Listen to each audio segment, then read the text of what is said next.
This is a guy who really utilized the Rek'Sai's early game power, whereas Santorin really fumbled it. So it's not really that big of a takeaway from TSM, but it is a really good champion for Mountain to be on. Now, Santorin, they can just leave their jungle pick to whenever they want. He can have the Gragas or the Sejuani, you know, choose his flavor, whether he wants a little bit more early game impact, whether he's going to need that disengage or not, or where they want that AoE stun for the team fights to set up Kalista. And does TSM now go with the support and jungle pick though? Do they pick them away so that they can make sure that they fill out their solo lanes towards the very end of this draft, try and hold on to as much surprise as they can?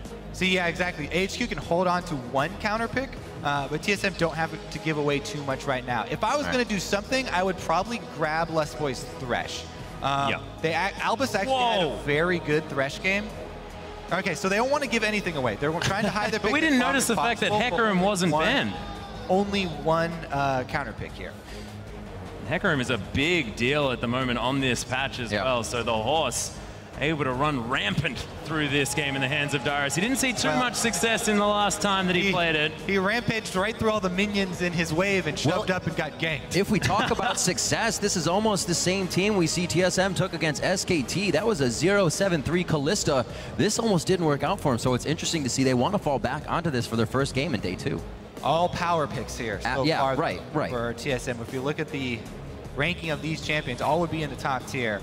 And since they did not go with the Thresh, it will go over. It'll probably lock that in for Albus. He had an amazing Thresh game, playing very well for Ann. And also breaking up the Thresh Kalista is definitely advisable.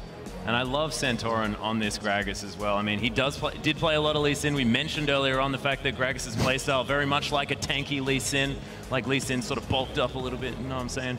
Able to knock people out of the team. He's in the past, he's in the North American LCS, he's been a great Gragas. Well, yeah, well, that's the thing as well. Like, but coming from that sort of background at the same time, and now he's on this champion, will look a whole lot more comfortable on this instead of the other. There's a lot more junglers here that are ready to put their foot down first and react to see what Santorin does. And now Santorin's the one who has to follow in the footsteps of that first gank of what, you know, the other team is doing. Now we see the Cho'Gath possibly for Bjergsen in mid lane. That was locked in previously as well for him before. And we were saying, guys, taking away that Thresh from the Kalista, but it was not. It was chosen the Nautilus. The Nautilus, right. That huge pick away. HQ have used this.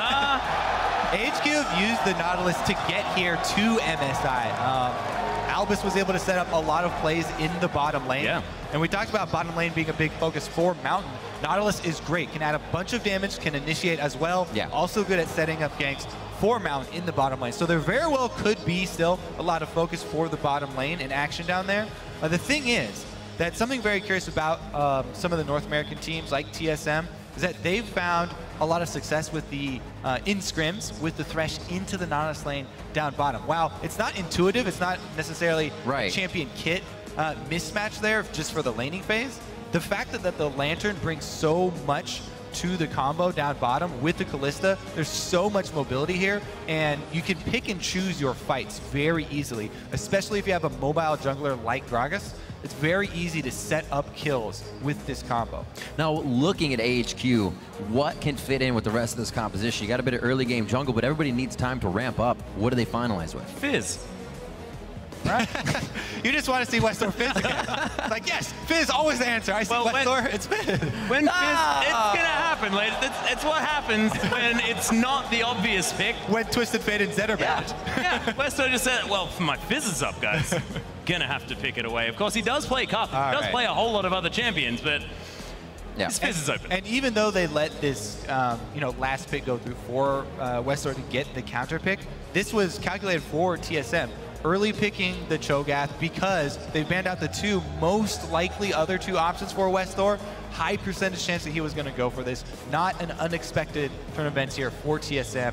And Bjergsen in that melee matchup should be able to. The silence is just so good against any assassin, but if you time it right, you can get your combo off and stuff Fizz. We'll see if the jungler intervention turns it though. The thing that I really like about this comp coming through from TSM is the fact that it looks on paper like it's a whole lot of tanky guys and Wild Turtle here on the Kalista on the squishy carry that's supposed to do all the damage. Hecarim does a heck of a lot of damage. This is Teleport Ignite. Hecarim going to have that early Trinity Force as well. Is going to be able to really chunk down anyone, although there is a really tanky lineup coming through from AHQ, but there's a lot of damage on the support cast here from TSM.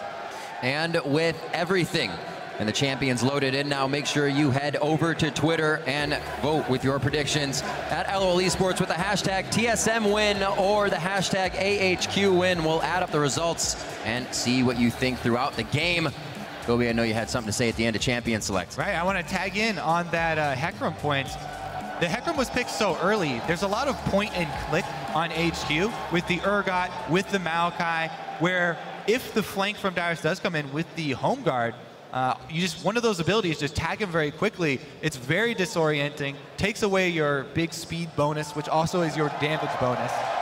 So AHQ, as long as they have their wits about them, they do have countermeasures for the Hecarim. We'll see if Dyrus can have a good showing here at MSI. He's had a very slow start, but plenty of time to look over and prepare for some attention. Switching as well to these more carry top laners. We saw Sion, Lulu, and Maokai a lot to the NALCS, and now towards Hecarim, trying to make an impact from that top lane.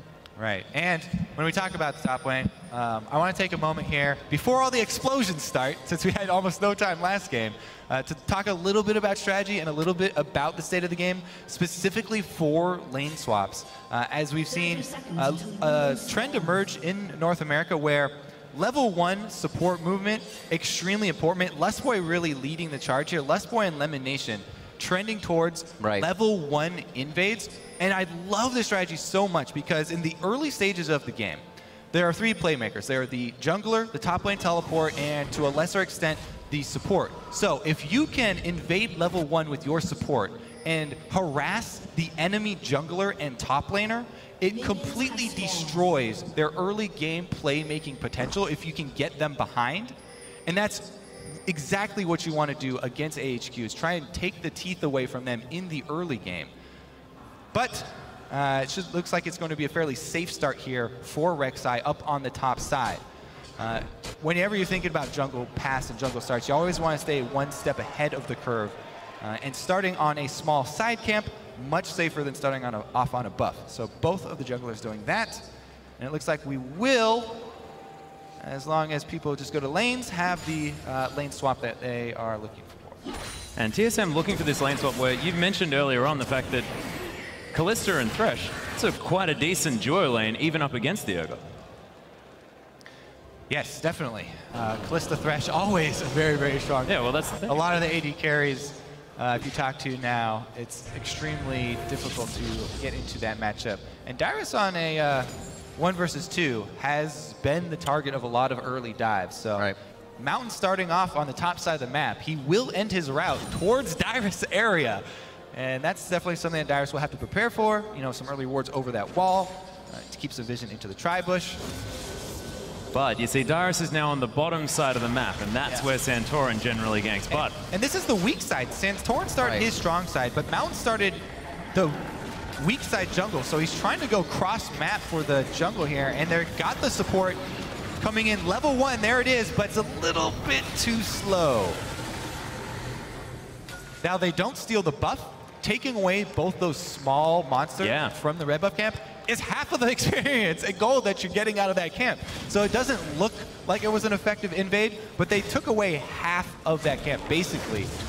Right, it's first move made by AHQ. It's still hanging out in the jungle, knowing the pathing and that knowledge of Santorin and Dyrus now to the top side allows him to go hard with the team in the bottom if they decide to even stay and get this pushed in so they can get back and then back to another lane if they decide. Yeah, that's the thing. That's why a lot of us became junglers, is working off the mind games and the expected behavior of your opponent. That's what it's all about in the early stages of the game. Yeah.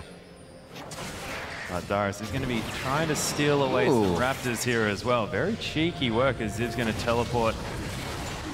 Where did he go? Did not expect this. He went to the Dragon very early on. Of course, Mountain is on the Rek'Sai. She's able to solo out the Dragon very quickly, but now with a couple of buddies as well, it's going to be far faster than that, and AHQ looking to really get an early lead in the Dragons, and this is what AHQ love to do. They snowball from Dragons. They fight around every Dragon, and now they've got one very early on. Right, they start the chain of looking towards the 5th Dragon very early on here, only at 4 minutes. And once again, another game. Yes, yesterday, I really like their early game plan here from HQ. And talking about expected behavior, they immediately leave that top side of the map, send Maokai down to the bottom side. So as TSM move up with their jungler and top laner to the top side, there's no opportunity for a dive. No death there from HQ. Right. They come away with the early dragon, and they'll have the timer on it.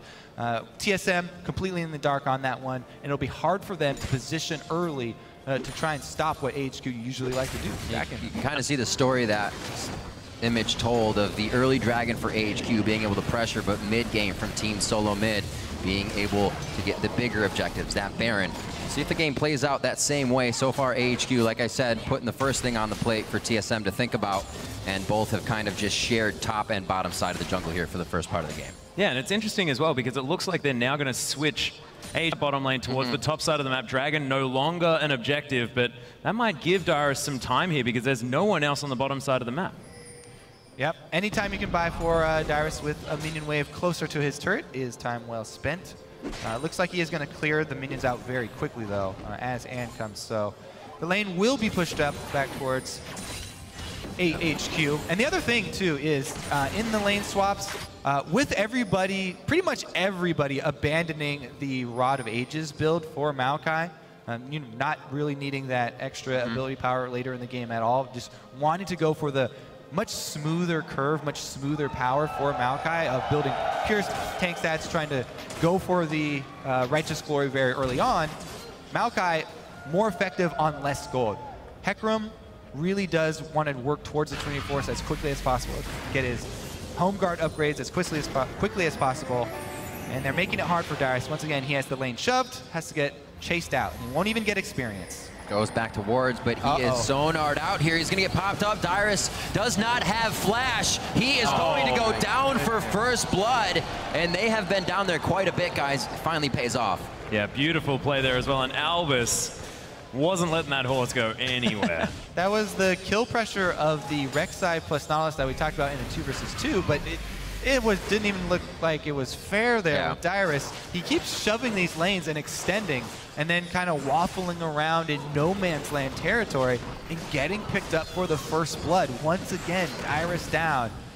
And TSM will have to keep their cool this time, because yesterday, towards the end of the day, with Dyrus dying early, it kind of set off the rest of TSM to make some really awkward moves as well. And he makes the right choice here as well. Does not go back down to that bottom lane. You could just see Mountain waiting for him, ready to pick him off as soon as he comes back. And it would have been even worse if he burned the teleport to do so. To the camps in the jungle for Dyrus to stay safe. All right, so he won't die, but the turret probably should be answered here, and is trying to get his the minions grouped up so that he can have the wave shoving back towards him. Side wave control. Definitely HQ having the advantage in that aspect of the game so far. Dyrus just eating some minions there in the mid lane as well. He has a healthy CS advantage, continuing the trend of massive CS leads so far at MSI. He's been brilliant in that department. We'll see whether he can get a little bit more pressure for his team, though. Maybe move around the map, but Cho'Gath, not necessarily a known roamer. Yeah, let's touch on that stat one more time, because we mentioned that, yes, he has the highest, Bjergsen has the highest CS differential at 10. 19. But not how big it is. 19 CS at 10 advantage, and the next closest is Marin, who has a little bit over 10. So Bjergsen's about 19 just then, and it's only 8 minutes. You can sometimes figure 20 CS is a kill, right? So Bjergsen's in lane just kind of sitting with kill cash. His 1 versus 1 is outstanding. And even Faker in the interview that he did after yesterday complimented Bjergsen on the skill shot accuracy, his laning phase, but said that he was vulnerable to jungle pressure. And on a melee champion like Cho'Gath, obviously constantly shoving, you will be a little bit more vulnerable. Well, Turtle finally getting a little pressure on the lane. Those AD carries across the map are even. Stiv stays safe with a nice twisted advance back into under the turret. Mountain now coming down, going to get some crab control. Already a minute on that next dragon, and he dodges out on the ghost nicely. Ooh, Bjergsen landing a nice rupture there as Westor have to be a little bit careful. He is the tricksy Fizz though, so he should be fine. Albus looking for something here on the top side. Dyrus is getting a whole lot of attention this tournament as Westor's making his way up as well. Yeah, TSM keeps shifting Dyrus into an area to succeed though. Large minion waves, they moved him up there. He's trying to get experience. Oh god, maybe a little bit greedy for the cannon minion. He's got level 6. He's level 6. Peace out. Yeah. So I was on the verge of criticizing the ward and saying that almost everybody now wards over that tri-bush onto the other side to see people waiting, but Wild Turtle in trouble, forced to use the flash to try and escape. Marshall Poise is helping him out here, uses the Ren. There's the flash from Mountain, though. He'll be able to pick up that kill. Attention on both sides here from HQ. They have their support roam to one side of the map with splitting Mountain down bottom, and Wild Turtle's the one to pay for the downed turret and extending instead. And to get him on the other side. It does look like AHQ could be coming up with a second dragon here. Something TSM's pretty much okay with giving up most of the time. They will let 2 dragons go to the wayside. AHQ, yeah, they do just focus on the dragon pressure. That is what they do. So it's sort of the 2 opposite mindsets coming through here. TSM saying, we don't really mind about dragons. We're just going to take control of the map and make sure that we systematically destroy you. Whereas AHQ is like, we want a completely chaotic game, but we just want to get the dragons, okay? That's all we really mind about. We will gladly take those dragons. Thank you. And they're in the perfect position to chain them as well. They even have the global gold lead and map pressure from taking down the extra turret. Turret lead here for HQ. They still have their bottom and mid turrets, the ones that you want up around the dragon so they can easily ward the area, gain control of the river, and push this early game advantage that they have. Pretty much the only thing going for TSM is the CS lead for Bjergsen in the mid lane. And somehow Dyrus has a CS advantage in the top lane as well, which is pretty remarkable considering the fact that he has been bullied. He keeps going back for those camps, making sure he is keeping himself scaling in this game. If he falls behind, he's one of the big damage factors. They're going to need the Flay to Dredge line actually gives the upper hand there to Albus, and he may be able to turn around and find a target. Bjergsen's right in the middle of 4 members of AHQ. A nice ultimate from Santorin gives him some time to think about it, but he still goes down. Dyrus is right in the middle. Everything's used in defense here as AHQ is still going for the fight. Yeah, defensive ultimate used by Dyrus there, as well as the swap came through. Was a little bit trolly there on Westor as he probably wanted to try and hit Bjergsen there, but he did fall down. And AHQ, they just want these messy fights, and they'll get them every single time. The other thing is that, well, yeah, they got him there. I don't know why, though, because TSM, look at the AD carry. Turtle is sitting on a Vamp Scepter, while the Urgot has not only the tier that's stacking up, but a Brutalizer pickaxe completed. Which is ridiculous. Yeah, and they didn't, you could tell that TSM didn't really want to opt into that, but they got a little bit too close, and they tried to save Bjergsen. Bjergsen was a little bit deep on that one, and the CS lead did not matter for the Cho'Gath this time.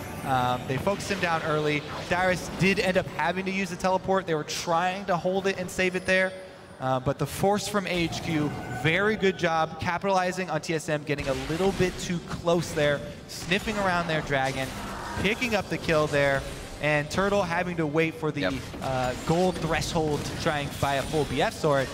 The Urgot, has a much smoother item build, where you can, every time you go back, you can pick up little pieces here, and he's got, you know, a lot more to work with. Yeah, and also the fact that at exactly that time as well, Wild Turtle was sitting on a fair chunk of change, and the buy timings for N were more important. It makes up for the fact that he had to buy that tier. Normally we're talking about the trough of the tier, but it just wasn't there, because that 700 gold was probably in the pocket of Wild Turtle. Right, and that sort of discrepancy does not just happen. It's the advantage that HQ have of getting the early dragon. They know the timer well in advance. They send everyone back to buy, and they prepare for the fight. Well, it's not necessarily bad play from TSM. This is fantastic play coming through from AHQ. This is how they play the game. And again, Westor escaping from some trouble. And you can already see Team Solo Mid, with the 3rd dragon maybe being in mind, are putting a lot more priority on it already. They know 5th gets a little too scary, and they're not going to let 3 go to the wayside that easy. But that positioning may have lost them a bit of this mid-turret pressure. They do get back in time, though. The problem that AHQ are going to face, though, is the fact that they have next to no wave clear at all and almost 0 siege, because there is a lot of melee on that team, and an Urgot who is 350 range. That is nothing. That is quite true. Luckily for them, they have such a good early lead and control of the map that they can get deep wards down and see any rotation that TSM try and make. And with TSM being this far behind, they probably will not make try and make any shoving plays very early to pressure these turrets. And if they do, they'll get chased off. Oh, there's the depth charge coming through from Albus. He's looking to try and get something happening here. Nice Lantern. It's going to help the team get up. It's Zip with the flanking play. Bjergsen gets twisted advance. Beautiful dredge line to come through, as well as Albus tries to stun him up. Bjergsen's still alive, though. Nice rupture on the carries here at the same time as Ant gets death sentence, taking a fish. Beautiful Fate's Call. Cancelled. Dyrus reflanking from the backside. Wild Turtle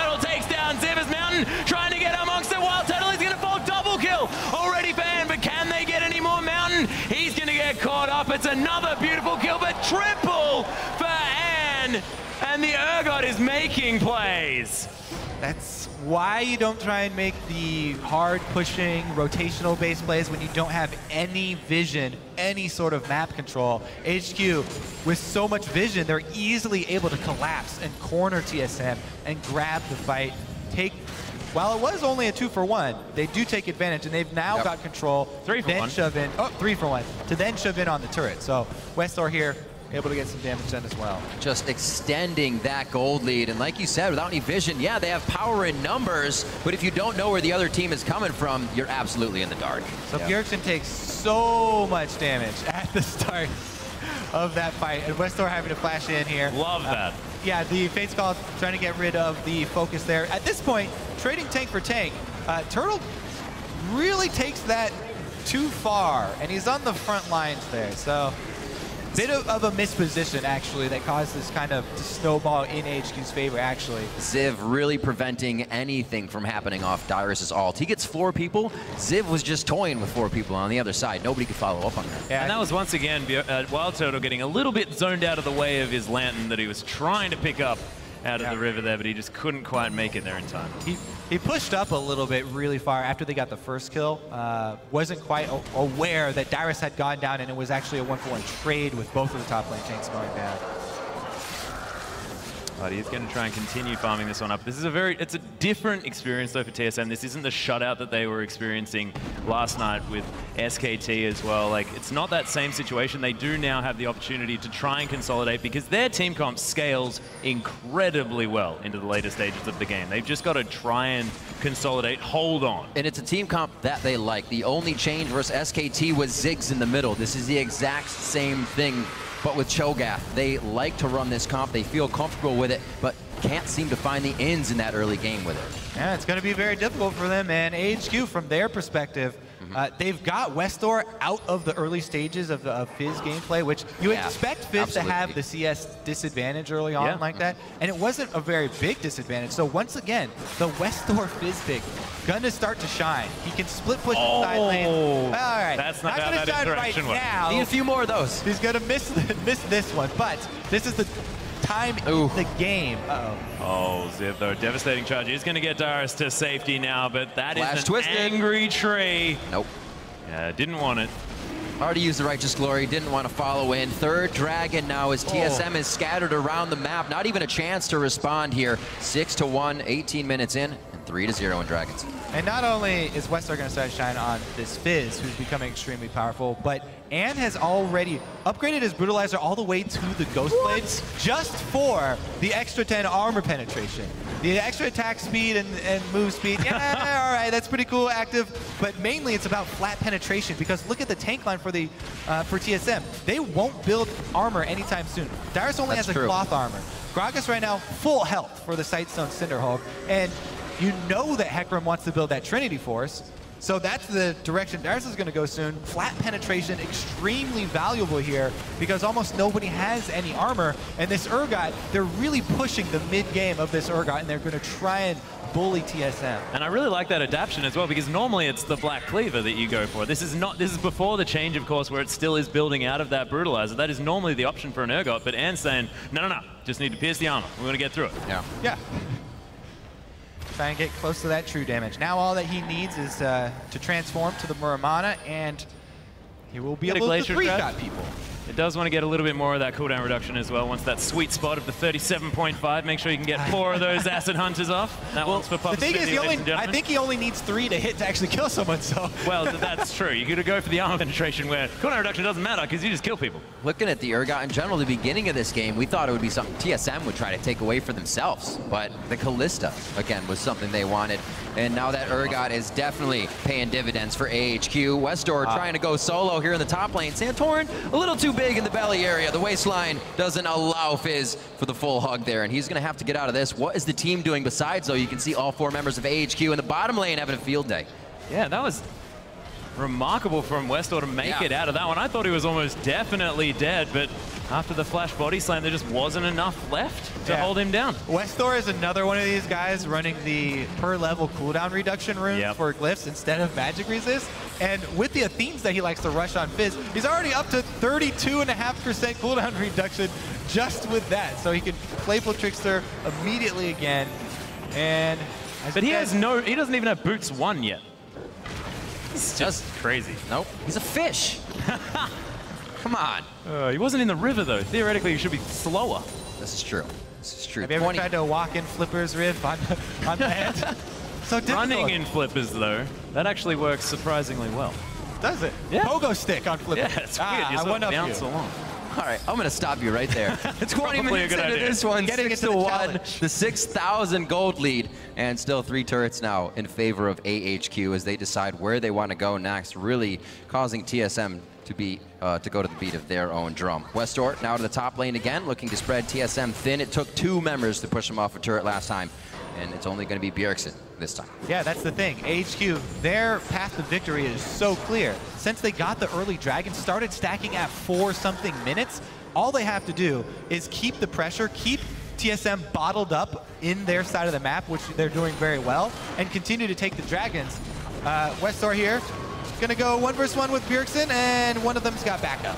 Yeah, Albus and Mountain both make their way in, and Bjergsen was not going anywhere. Dyrus, meanwhile, in the bottom lane again, having a lot of trouble here against Ziv, who may actually flash this on. Beautiful Arcane Smash. All the way down, and another one. Ziv thinks he's got him cornered, but Dyrus again on another journey around the map. We'll see whether he's gonna be able to make it out this time, of course. Just heads through the turret. Is the sapling going to be enough? It won't. Oh, the Arcane Smash after the flash. Some of the coolest interactions this weekend. Yeah. The timing to pull that off is so hard. Oh, it brings up the question if he actually got it off on purpose. I'm going to give it to him. That was credit. Yeah. Credit for Ziv. That was beautiful. Great timing on the Hecarim ult right there.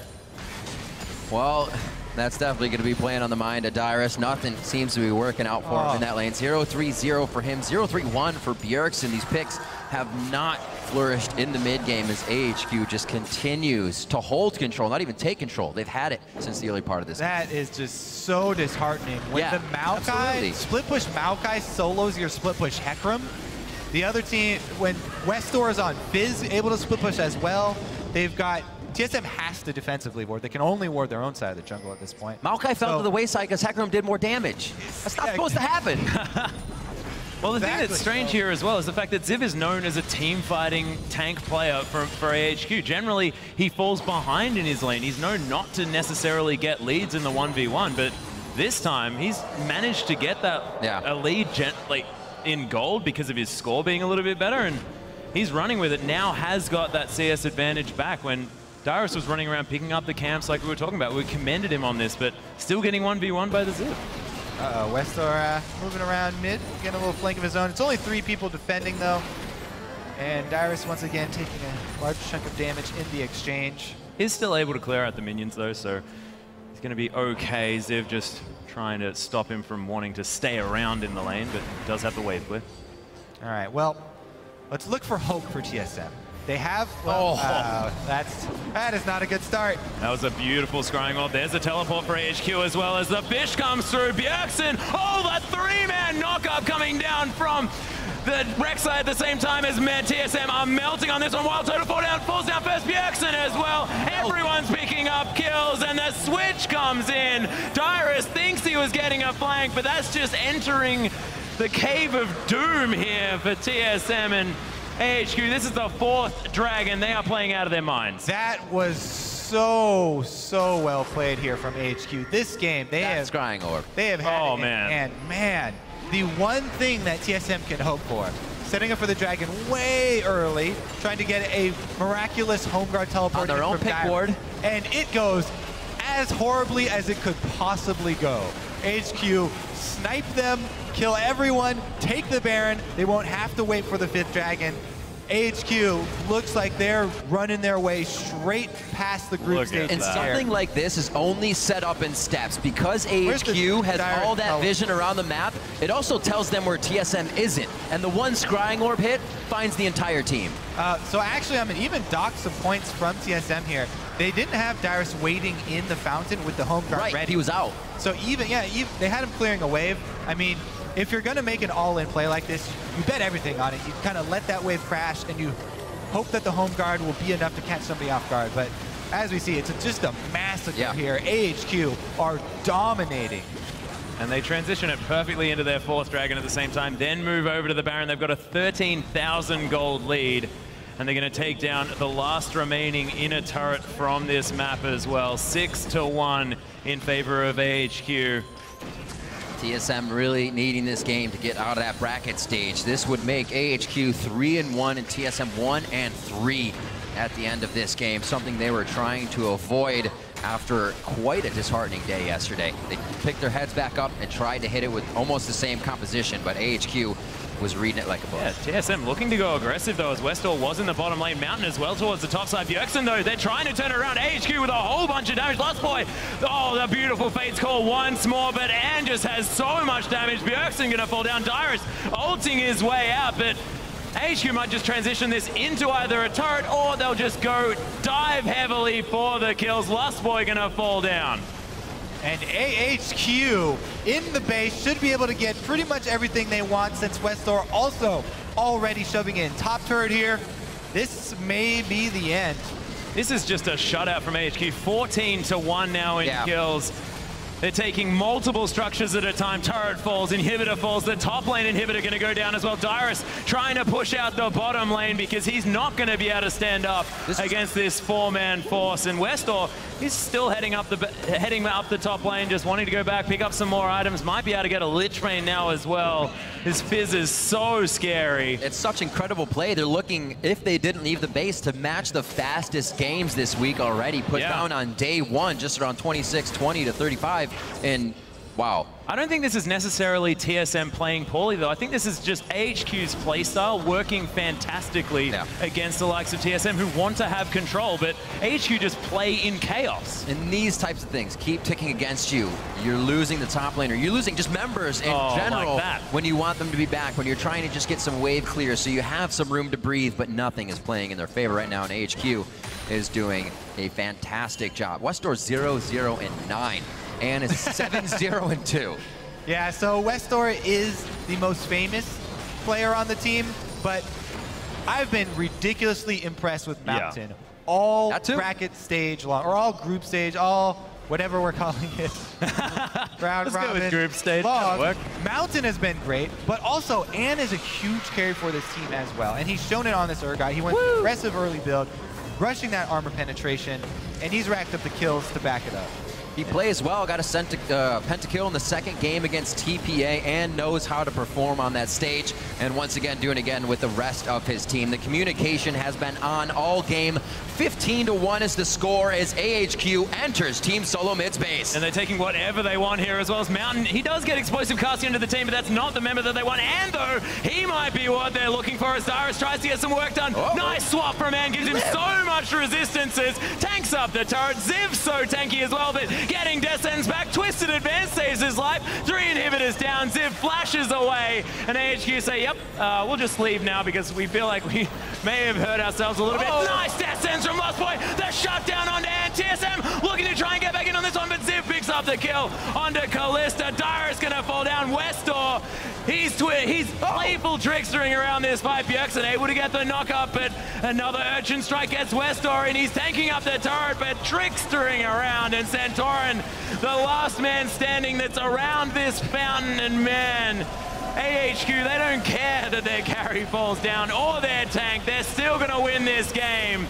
19-3. This LMS team is showing up for MSI. Absolutely. 3-1 now as AHQ take down Team Solo mid. 29 minutes on the clock. What a dominating performance here from AHQ. Smiles to boot as well. They should be very proud of that performance.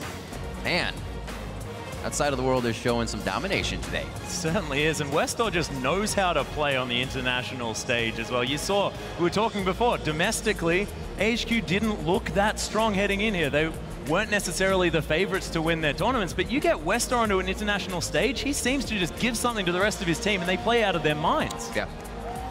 Definitely look like they're playing without nerves, any of these guys, the new ones to the stage or the old.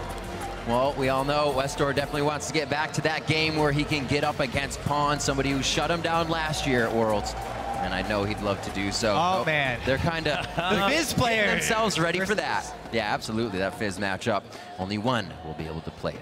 And I just can't believe he's managed to just last pick Fizz into matchups that we weren't expecting him to make work. Oh, it's crazy. Making it happen throughout the week. We'll see how they can carry on. For right now, we are going to head it over to our crack team of analysts for a look at Game 2. Thank you, Riv. And with that victory, some of our semifinal teams have now been decided. As you heard Riv mention, that win will secure semifinal appearances for both SKT and AHQ. And in order to save TSM from outright elimination at this point, Besiktas needs to win versus EDG or Fnatic. If they go 0-2, though, then TSM is out. So, gentlemen, only 2 spots remaining now in that semifinal, or yes, semifinals. They're not looking good for TSM at this point. Not at all. Their play looks horrible. Like, just across the board, really bad. The pressure, the lack of pressure is crazy. They're getting outplayed across the map. Solo lane advantages, and their pick ban as well coming into this is a little questionable. I don't think we have a replay for this game, but I think we should replay the time where both of you picked TSM and I picked AHQ. Yeah. Crumb's feeling pretty good about that. Is the profit back? But to Zyrene's pick ban point, Crumbs, I know you had said that you felt there was a little ignorance on the side of TSM by leaving that Fizz up. Right. Now, Fabivin was outspoken about how good Westor was on Fizz, and we know for a fact that he's really good at this champion. And they come in with the plan, let's go with the blind pick Cho'Gath. But in the bans, they ban a Zed. Cho does very well versus Zed. They've played this matchup versus Hai in the LCS finals. He's a really good Zed. This is a great matchup for Cho. Why not ban the Fizz, who you have no experience against, especially a Fizz to the caliber of Westor? It makes no sense to me as to why you would do such a poor draft base, in my opinion, regarding the mid lane matchup. And, I mean, as for the actual jungle matchup, there's a lot to say about that one. Well, Mountain has such good tunnel placement. His early tunnels and his routes around the jungle are crazy because he stays in the enemy jungle for a long time to the point. I want to go to Spawn on this point because after they made that change, Mountain to jungle, Albus to support, things have really looked good for AHQ, and they seem like they're coming into form just now in this tournament. Yeah, they certainly are. Mountain didn't actually look that fantastic in the playoffs. He and Westor looked like they were a little bit disjointed when they were playing together. At the moment, they look completely on point. So props to Mountain coming through and really stepping up huge. I think out of everyone on the LMS lineup, this is a guy that's really arrived. Talking about people that haven't arrived, though, I'm still looking for Santorin to actually appear in one of these games. For the first 10 minutes, the guy just takes walkabouts around the rifts. His jungle pathing is even questionable because he was getting invaded on the weak side of his map. If they had been like 2 seconds later to the red buff even, that wouldn't have turned out correctly. He really is not playing the game smart, and that's what we're used to seeing out of Santorin. I have a theory about this tournament, particularly to the Western teams and not just the Western teams, but the Asian ones and the draft. You see SKT, you see EDG, and they're bringing out Kalista as a power pick, right? And you're thinking, okay, these teams are trying to copy that. And one of those that copies it is TSM. They try to bring out the Kalista, but their Kalista is just not at the same level. And then you have AHQ on the other side, who's trying to copy a little bit of what the Korean team is bringing, and instead of focusing on the Kalista, they're going on the Rex side, which is a much easier to execute champion that they've seen a lot of success. In the LMS, he hasn't played that much Rex side, and they're just bringing it out here. It's like, and it's being really successful. TSM should try to do that. Yeah, Rek'Sai is absolutely crazy right now. We saw them try to play the Rek'Sai early, but also Kalista is a little strange as a first pick because if you leave Urgot up, they counter pick it with an Urgot and then you force it to go middle and then they kind of pigeonhole that. So when they played Kalista, they were like, Urgot, throw that down bottom into a terrible matchup for Turtle. And then they got Urgot Nautilus bottom lane, which is such an oppressive lane. If you just misposition one time, you pretty much lost that lane. And the other thing that I really want to hit on is the fact that Bjergsen is playing completely fine, honestly, but he's not doing anything for his team. We keep saying that Bjergsen's up by 19 CS. If I pick Ziggs, Cho'Gath, I'm going to be up by CS as well. Well, there's no damn pressure in his lane. Yeah, he needs to play. Nobody is putting pressure on his lane. Like, usually TSM is like, okay, Bjergsen has this little CS advantage, then Santorin comes in, flash body slam, get the mid laner's flash. Something along those lines. They haven't done that at all But this you're not tournament. killing a Fizz with a flash body slam. I He's know. just getting away. So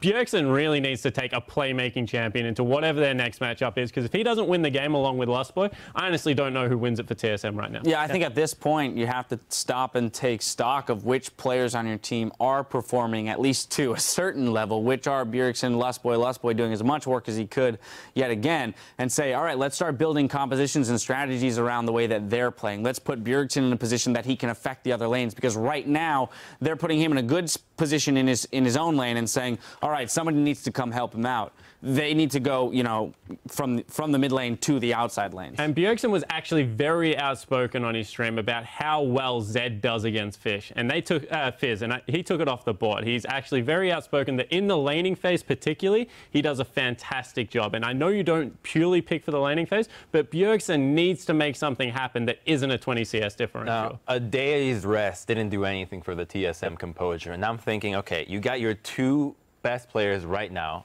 Lustboy and Bjergsen. And funny, they hovered over the Bard. I think Bard would be a great pick for TSM right now, just because, similar to Thresh, he can get a lot of people out of very sticky situations. You got the ultimate, you got the speed up, the CC that makes it very difficult to chase, on top of the magical journey, who we all love to take. Now, I think that they should have actually gone for that pick and try it on the next couple of games. The Thresh just isn't working. You're going to need 5 Lanterns to save everybody in this game. Well, and Bard's entire purpose is to make plays around the map, is really to affect all of the lanes, not just one. Yeah, I was expecting a Kennen here. I was expecting a Kennen Kalista, because this is Lustboy's 4th game in a row on Thresh, and it hasn't been working out. He's trying to do a lot for his team to make plays, but they're just not coming through. He's trying to get Santorin into his lane. I don't know if they're putting too much pressure on the bottom lane. In fact, they're not putting pressure anywhere. Santorin seems to be just like walking up to try and diffuse pressure to have some presence on the map, but he's not actually having like sticking presence where it's like we're afraid of Santorin in the jungle. It just felt like he was, to go to Cloud Templar's old term, of a herbivore. Right? He's not a carnivore jungler right now, and that's what's kind of on top in the meta right now. You have to be playing a farm jungler that actually is affecting lanes. All right, well, a really tough loss there for TSM after expecting to turn it around today, but for AHQ, securing their spot into tomorrow is fantastic. Now it's time for us to take a short break, but when we return, China's Edward Gaming will take on international wildcard Besiktas Esports, so don't go anywhere because you'll want to see that in 3.5. If we lose this one, no chance. Make sure we give it our all for this. No chance, guys, if we lose this one. Yep.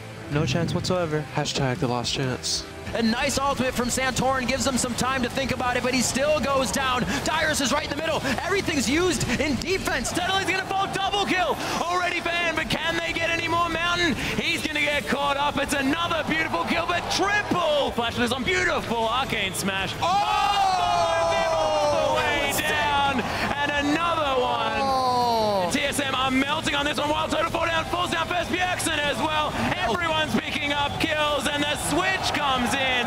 19-3. This LMS team is showing up for MSI.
Welcome back to the 2015 Midseason Invitational. Before we look to our next matchup, it's time to check in with you guys at home. Earlier, we asked you to share your MSI experience with the hashtag HowIMSI, and here's what you sent in. At CatNYPX MSIs like this, featuring my Doge photobomb. The name there would have suggested otherwise, and it looks like at Megan's Silly Life MSIs with her fellow SKT fans going not easy, but hard hoon. And finally, at Biasaz MSIs by watching on 12 TVs. That's a lot of TVs, making sure he doesn't miss any of the action. That's more TVs than we have here. And we love seeing how you guys have been watching the game, so keep tweeting those to us at LOL Esports and use the hashtag HowIMSI. As we continue the international competition, we also are celebrating the reigning world champs with the release of the Samsung White Championship skins. We saw Pawn's Talon yesterday. Now we're going to turn to the top lane for a closer look at Looper's newest legacy, Samsung White Singed. This would make me a happy man if we were to see Singed coming in. Looper's just running around for chaos, but he might go down as well, trying to get the kill on the corner before he gets out of this one, but he's holding his breath, doesn't have enough, the Lantern gets Looper out!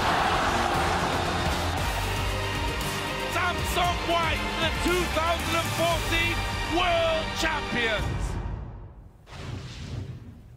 I'm really not happy with the number of Singes that are going to be in my game now as a result of that skin, but all of the Samsung White skins will be available starting May 14th alongside the Legacy Esports skins immortalizing Fnatic, TPA, and SKT, which are in store now through June 1st. Now to the matchup at hand, the LPL's Edward Gaming versus international wildcard Besiktas. I think it's safe to call this one a David and Goliath story, but what that doesn't mean is that the Turkish team can't come out and show us something else. Yeah, definitely. Besiktas had a strong showing against AHQ, probably arguably their strongest match so far, and I think that the fast-paced tempo games actually suit these guys. That doesn't mean they get ahead, it just means I think they actually batten down the hatches really well, weather the storm, then try and get some team fights in their favor, and I think these are guys that excel in 5v5s, and when that happens early on in the game, I think they can sneak their way back in. Or 4v1 in the mid lane. They also excel at that. Yeah, but also, coming at each game with something new. I think Besiktas is coming in here with the right mindset. They're getting the most out of every game, and that's what I like to see out of a team. And they're changing every time that they're playing. They're like, all right, let's try Cassiopeia top. We saw it work. Let's try this. Let's try that. And that's going to throw people off as well. If EDG are not properly prepared for them and overlook this, it could be a trap game for them. Yeah, but I see, when we are realistically, I think that EDG will probably come out ahead here relatively swiftly. Yeah. This is at least what I'm expecting. And as well, if EDG wins this game, I think EDG is the king in the style that they play. They play this really aggressive, chaos-oriented style, and they've beaten all the teams that play this kind of style if they beat Besiktas as well. Yeah, and EDG, they look more awake today. They had some kind of hiccups yesterday in the interview with their coach. He was talking about the Tristana and the Lulu pick came out because they were a little bit jet lagged because they weren't confident in their mechanical skill at the point. So then now today, picking the Kalista for Deft, picking champions that demand a little bit more from him and aren't as safe. He has to be able to make plays. So today they look a little more awake. Yeah, the reason I'm actually really looking forward to this game is because everyone sees these games as trap games. EDG has to really switch on to make sure they get the win. And there's a lot in the LPL actually because it's such a long season. And EDG do this thing where they have mind games. They'll pull out like a Fizz pick or they'll throw an Eve in the jungle. They'll do something completely crazy that you'll be like, okay, we're pretty sure they're not serious, but somehow they still won the game and we have to look out for it in the future. Kalista is something that they kept doing this with. Pawn on Assassins and the Jace was coming out as well. As like these are all champions that they can play definitely. To what degree you don't know, so you have to keep on your toes when EDG play this kind of matchup. And Def played said before in the interview that when he plays Kalista, he's actually showing that he can play the Kalista as well as Bang, who we actually noted as the best Kalista player. So I think maybe he picks up the Kalista again and shows another really great performance. Yeah, might pull a ban from him throughout the tournament too. We'll see, because that's the mind game they want to throw out there. That's the matchup I actually want to look at here in this game, is that bottom lane, because we've talked about how EDG is a multi-threat team, but Deft being that major one. He's performed extraordinarily well during this tournament. Nardius, though, is, you know, kind of that hope of a carry for Besiktas. So is that where they're going to win this game from, the bottom lane? Yeah, I actually think don't look at me. I don't think they will win the game, in all honesty, but I think Nardius is actually a really good player. He plays on EU West, I believe. He's up there in the ranks. He's a very good solo queue talent, and his support player, Dumbledore, also backs him up well. Dumbledore, that's my favorite support player. Number one Dumbledore. He killed Faker, so he's already up there in the rankings of legendary support. Oh, man. The sheep rooting for the Doge. It's such a multi-threat team, though, from EDG. That's the problem here, is you really have to just take care of everybody at the same time. Like Koro in the top lane, you have to keep tabs on Clearlove. Pawn sometimes steps up. He's like the fourth threat on the team. He's the backup. So just shutting down Deft is not enough. All right, well, with that, the teams are ready, so we're going to head over to the on-site location and kick things over to Riv and the gang in the caster booth. Thank you very much, Dash. Riv, Atlas, and Kobe still here, and as the teams get ready to draft the champions, let's run down the rosters right quick. On the blue side for Edward Gaming, we have Koro in the top lane, Clearlove in the jungle, Pawn in mid, Deft at AD carry, and Mako on support. And for Besiktas Esports, on the red side, it's Thaldrin in the top lane, Theocoles in the jungle, Energy in mid, Nardius at AD carry, and Dumbledoge at support. Definitely going to be a bit of a mismatch between the lanes here. It's going to have to be an early game explosion here for Besiktas if they want to make an impact. I really just want to talk about Besiktas and how they've performed coming through here. They haven't picked up a win, yes, but they have been having the time of their lives. Social media has been going off because Energy is hilarious. Killing Faker, that's a win. Yeah, and Dumbledore kills Faker. Man, it's a beautiful story for these guys. So I'm just really looking forward to see whether they're going to come out having fun here, because we know that Edward Gaming can also have a fantastic time picking up Clearlove's Evelyn randomly and things like this. They banned out the Morgana that was a first pick. Unfortunately, we won't see a needlessly large rod stacking Dumbledore Morgana this game. Dang it. Hecarim as well banned out there to make sure Thaldrin. That's a serious ban, though, it is. from EDG. All right, yeah. So the thing is, EDG, you know, Deft was talking. He was like, yeah, we want to just play strong lanes and we want to win our game quickly. Yeah. We want to move through these group stages. Yeah. This is going to be very good one-on-one laning experience for every single lane going down the line for all of Besiktas. This is going to be a very hard battle. And Edward Gaming, let's see what sort of early picks they want to go with for strong lanes if they want to go. Well, there's EDG's Callista being picked up that last game that made an impact. It gets banned out this time. Urgot on top of it. And Urgot as well, like you said. Ahri goes towards Energy. LeBlanc quickly thrown at Pawn. We're going to see what Koro decides to go with this game. It looks like they may lock themselves in some early jungle. Yeah, it might be that Rek'Sai there for Clearlove, and I like this. Just make sure he sticks with his early pressure, and we've seen his level 2 ganks getting first blood after first blood. May as well stick with it. If you want to win early game, you want to go with Rek'Sai then. Or Quinn. Yeah. Right, Kobe? Perfect. Exactly right. Mid lane, of course, right? For the roaming.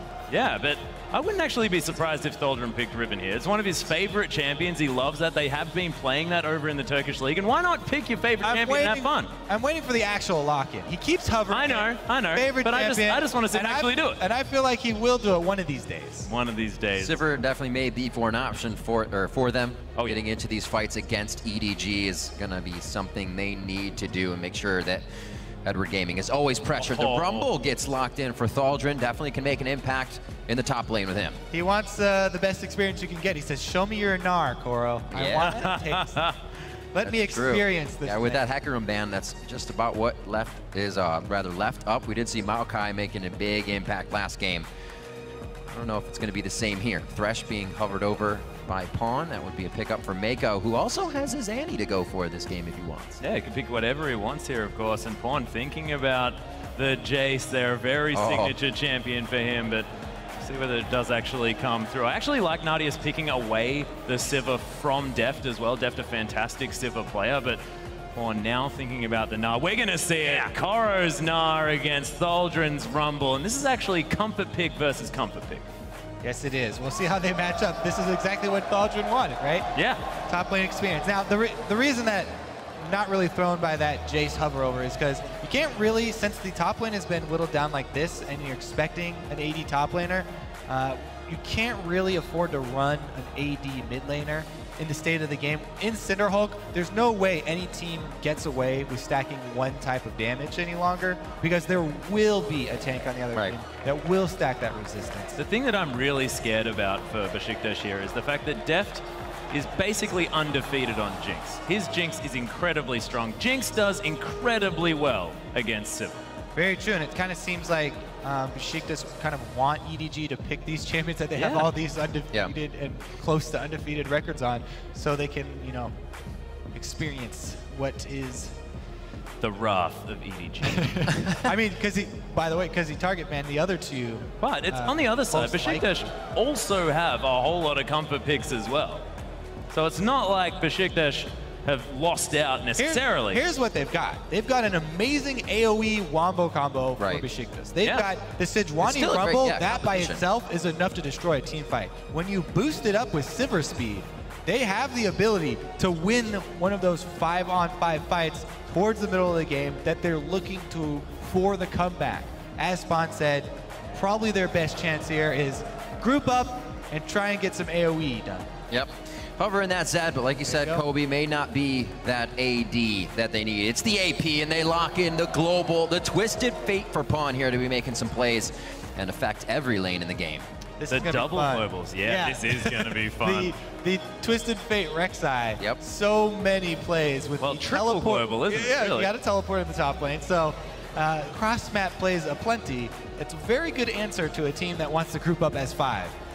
Yeah, but Energy probably wants to split push a little bit if he's going to go with this Diana pick, and decent lane matchup there once he hits level 6 against Twisted Fate, you have to think. Definitely the assassin of choice.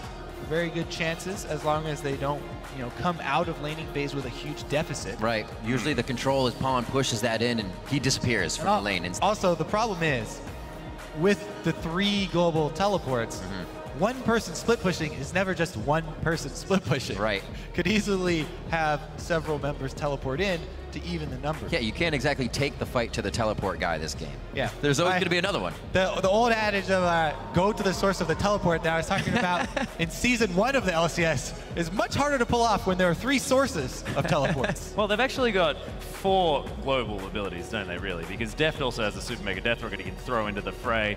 EDG can sort of be everywhere at once offering damage. It's ridiculous. But Thaldrin, he's got a teleport as well, so they've got a little bit of global pressure. But we'll see what Besiktas can do with what they've got, because the Ockerles on a power pick there in the Sejuani has shown that he can perform well on that one. Nadius can start up the fights with that on the hunt and has shown some fantastic Sivir play in the past. Yep. We'll see how this one's going to work out. But they do not want standard lanes. My God, do they not want standard. Besiktas picking into the fight comp, something EDG loves to do. So we are going to get another game of brawling. We have had awesome games so far here at the second day of the midseason invitational, and it's only going to get better. The crowd is ready to get into these next games as well. And ties could be happening, ties could not be happening. There's been a few games that definitely didn't go the way people would thought today. We'll see how this one plays out. Yeah. And remember, for all you TSM fans who are very sad right now, you are now Besiktas fans. You are rooting for Besiktas to get a victory here.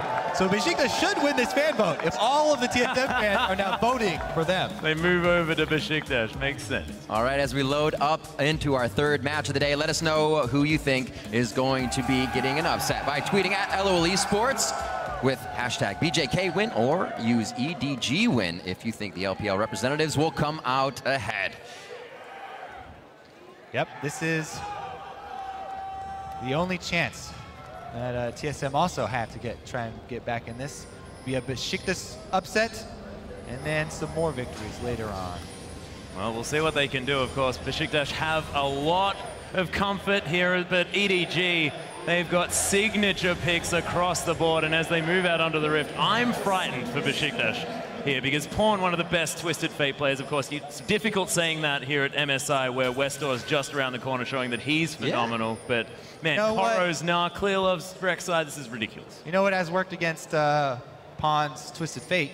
Camp him early! Give him like 6 deaths early on. That didn't actually help. It worked against his Twisted Fate. It didn't help win the game, but... Yeah, true. The Twisted Fate did not win.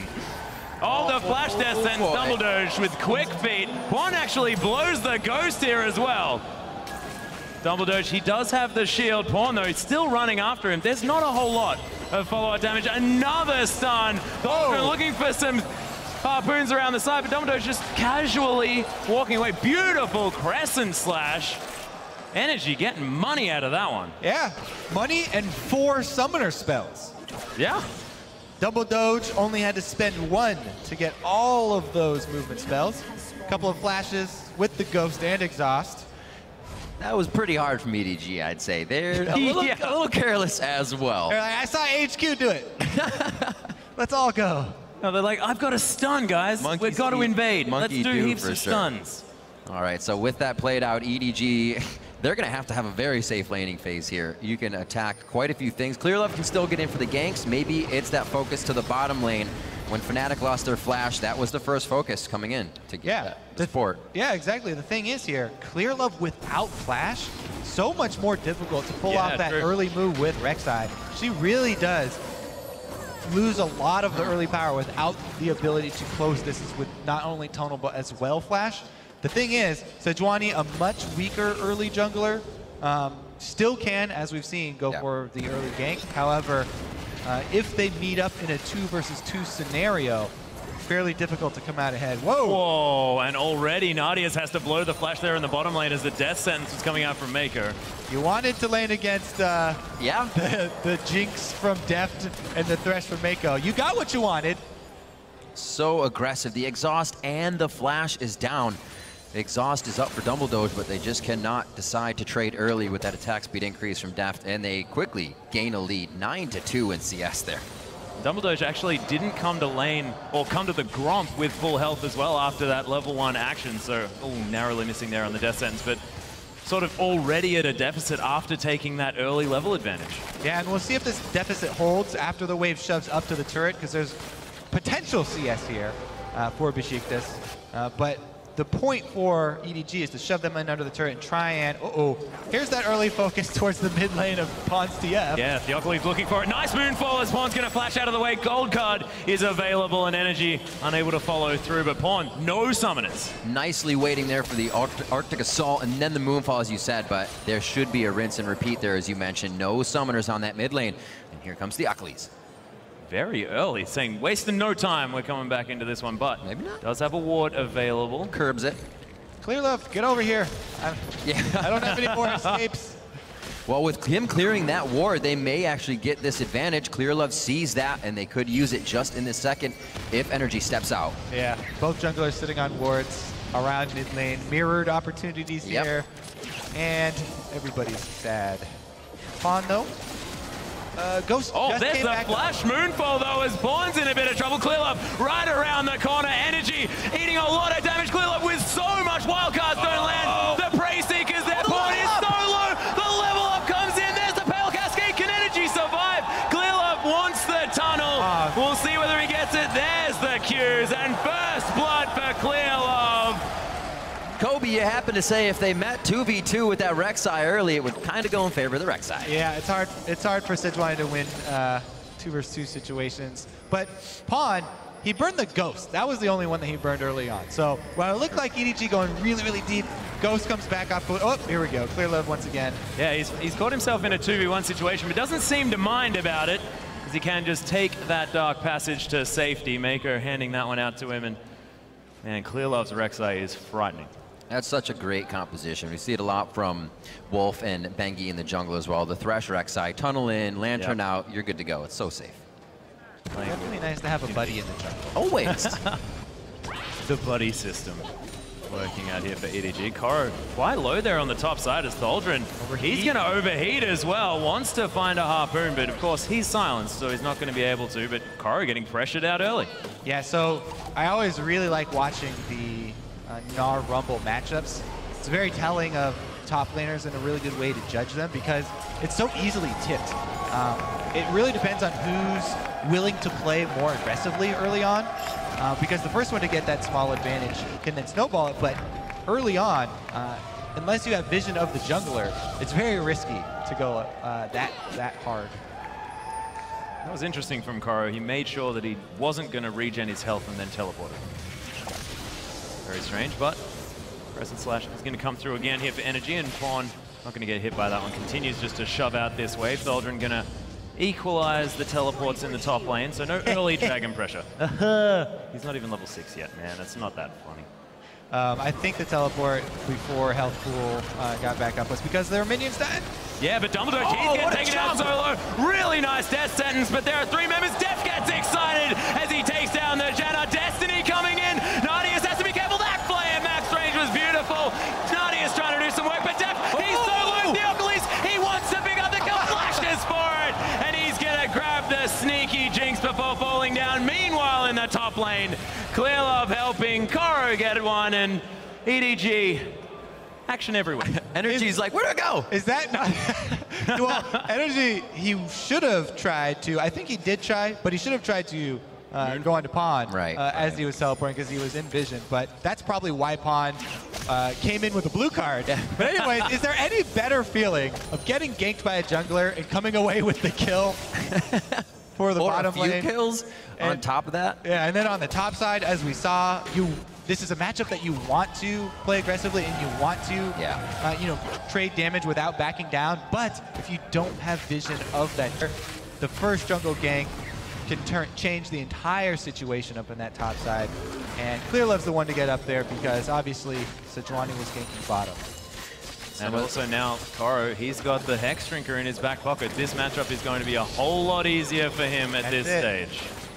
Just keep up in the face of Thaldrun, try to shut him down. You can see Mako trying to get the wards in so they can now close in. Nardius, they just do this without hesitation. Nardius took a few seconds to look at the minions, and now he's too close to range.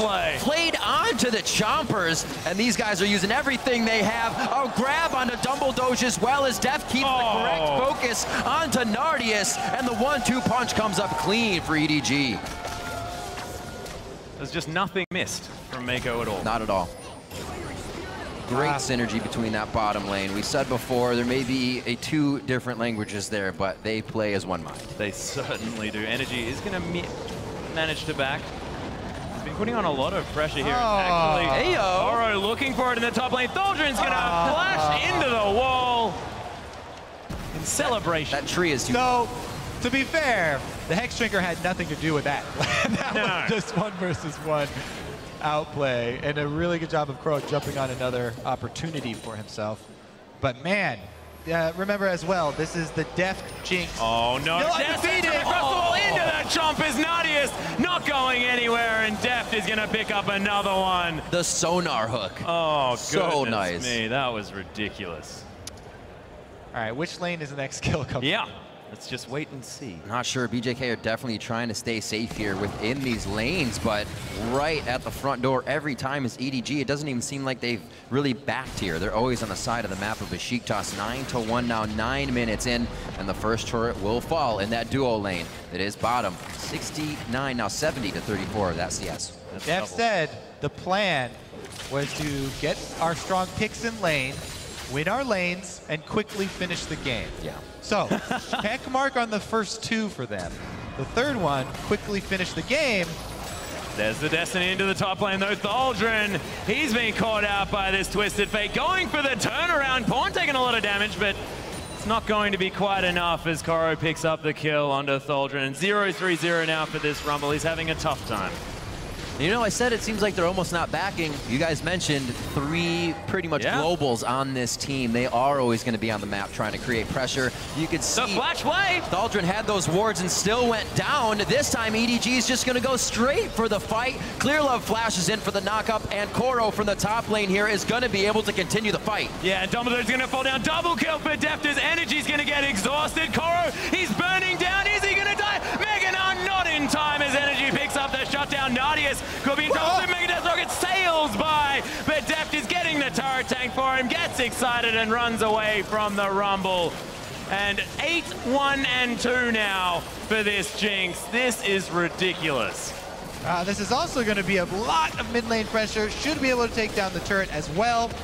And EDG off to, you could say, a good start. Yep, you could say.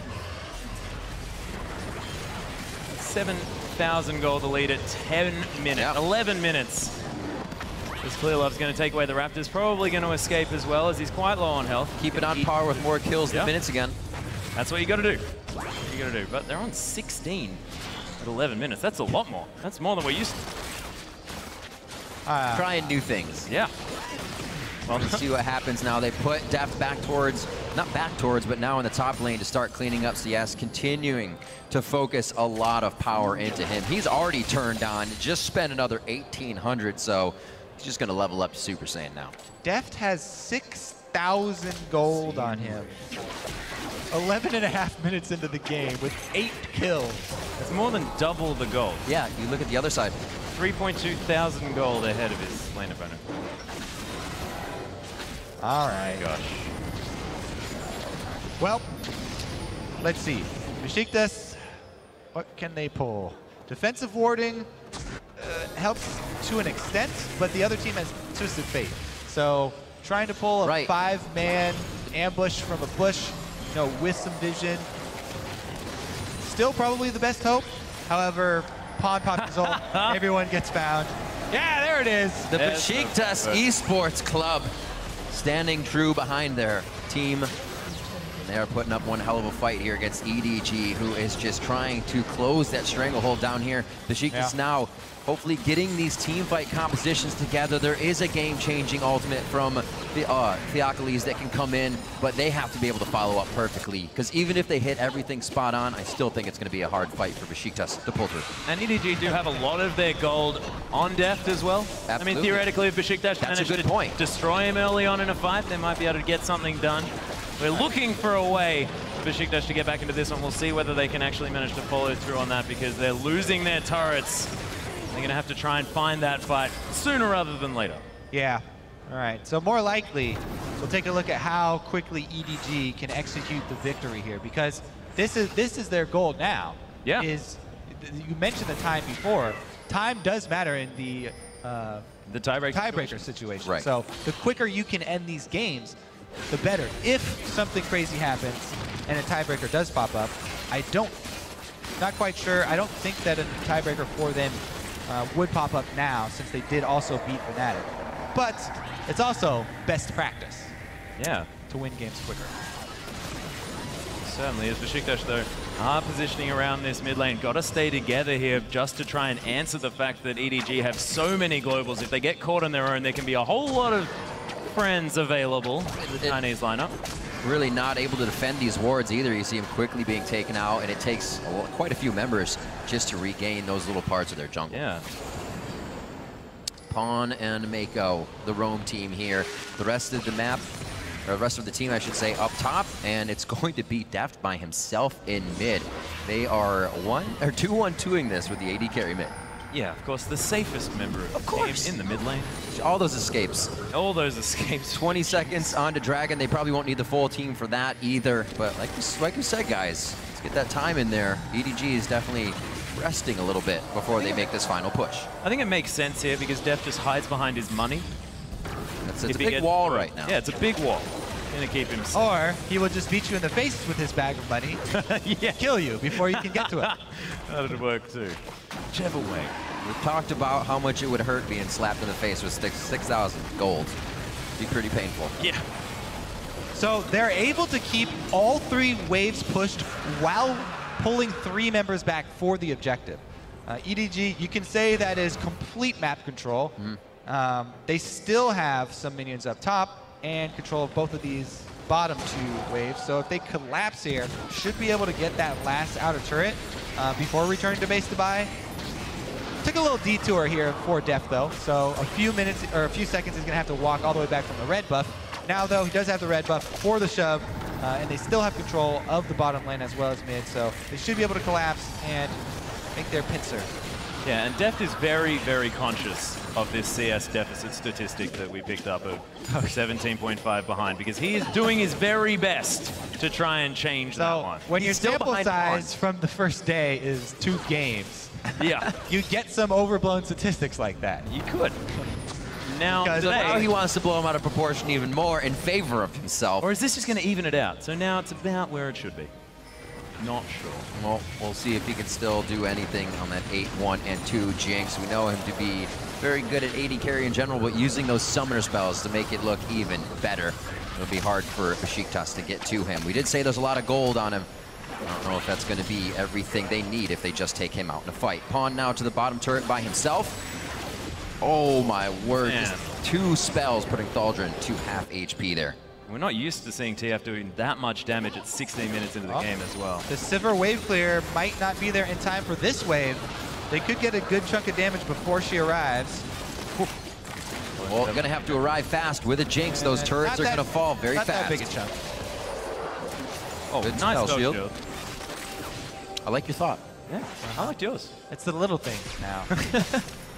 That 12,000 gold lead is making it hard for Besiktas to guard their base, but doing so ever so slowly now. They find a few of their picks. The Achilles just off on the slide. This Glacial Prison great spot. to Deft would be what they need. The choppers go down. Deft flashes out. There's the summoner spell used to get him into position. Here comes the Destiny. Oh, the and Gnar! the blowback as well from that Gnar. Koro coming in huge, and they are going to continue to wall up this fight. Yeah, Theocles getting down solo as well as Deft picking up more kills. And after that incredible, now EDG just roll over the fight. And Sejuani looked like it slipped out of his hands as he was charging there. Oh, Energy coming in, Pawn's going down solo! The ace comes down, but I love the hero play from Energy. Loves to do it. We've seen him taking Barons on it, trying to get a few kills for himself. Put him in there the pitch to up. put up on the board, exactly. And the first inhibitor will fall here as EDG cracks the base. At 17 and a half minutes. Right. Jeez. Talking about speed, since the new season, this is one of the fastest inhibitors that we've seen on back of a 19-2 score here. So let's take another look at the Achilles. And he got into a great position. But here is where you see it's a little greasy on that. Sejuani ultimate goes to skew. And from then, goes downhill very quickly. Deft, he does have that red buff that he went back to go grab before coming to shove. And that'll be enough to chase down Double Doge and get the reset on his passive. Whew. Oh dear. There's a lot of damage. And I like this from Energy. He's got the emergency build. I want heaps of sticks. I'm going to hit him with heaps of sticks. Gotta go nuclear. Yep. Got him. Got my dynamite. Ready to take him down. It's actually, you know, if you're in an emergency situation, pick up as much flat ability power as you can just to try and weather the storm, maybe. Yeah. It's not quite Dade-esque where he just builds Magi's when he's losing by a ridiculous margin just in case he can get something from it. But I like it from Energy. I've got 860 gold, guys. What do I buy? Blasting Wand. Yeah, he's playing the wizard game there, just stacking wand on top of wand. He's going to make one super blasting wand. That's right. He's got to clear out those rings and get 2 more for himself. See which way he decides to go with it. Deft again on the front line of the mid push. This time he's got a few buddies there.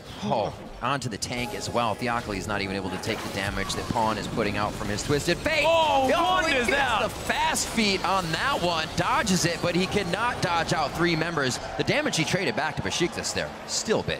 Yeah, it was, but can't survive against 4 members of the team as the Super Mega Death Rocket comes through. Energy just tanks it up. Not sure what that was doing. Everyone else managed to get back to base, but Super Mega Death Rocket just in protest of the death of the mid laner of EDG. Need the fireworks skin for Jinx. Yeah. Shoot him off in honor of Pawn.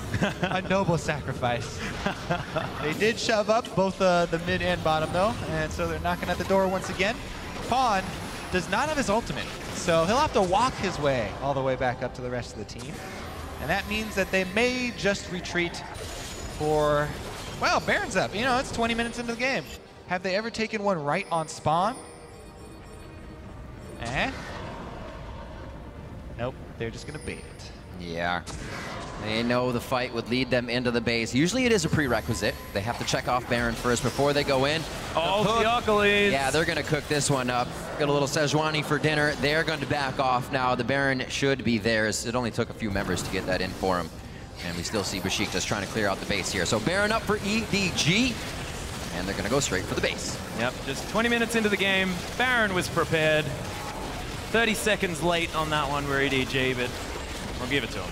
They take that one down very easily. First Baron of the game, 7 turrets to 0. It's all Pawn's fault. Yep. He wouldn't have died. They would have had that sucker on spawn. Yep. We'll have to have words to him afterwards. We'll see what he was really thinking in the interview. Dragon is alive. It looks like they just want to objective clean up around the map as well and get it objective free. No worries, no cares in the world right now as they are up quite a bit of gold We talk about 10,000 gold at 20 minutes being a problematic margin, but when you're at about 20,000 gold at 20 minutes into the game, that is absurd. And you've got a Bilge Water Cutlass on your Gnar at the same time. Theocles once again caught out. Pawn's going to use the Destiny. Super Mega Death Rocket sails by as well. Through the wall to the side as Nadia says, nope, I'm not walking into that one. Koro going full damage here. I like it. All death sense onto Thaldron. Aptly named as the Gnar comes in as well. Energy gets exhausted as Deft picks up that kill. Theocles, got it, sorry, is still dead. And Nadius trying to get some damage back. EDG are fairly low, but man, look at the damage from Deft. As he's just going to take down that poor little Sivir. Dumbledoge able to get the exhaust off, but Deft being the hero flashes over the Arctic Assault. Triple kill. Theocles comes back alive. Quadra kill for Deft. The okie doke. Deft just like a matador right there. Sejuani runs right back.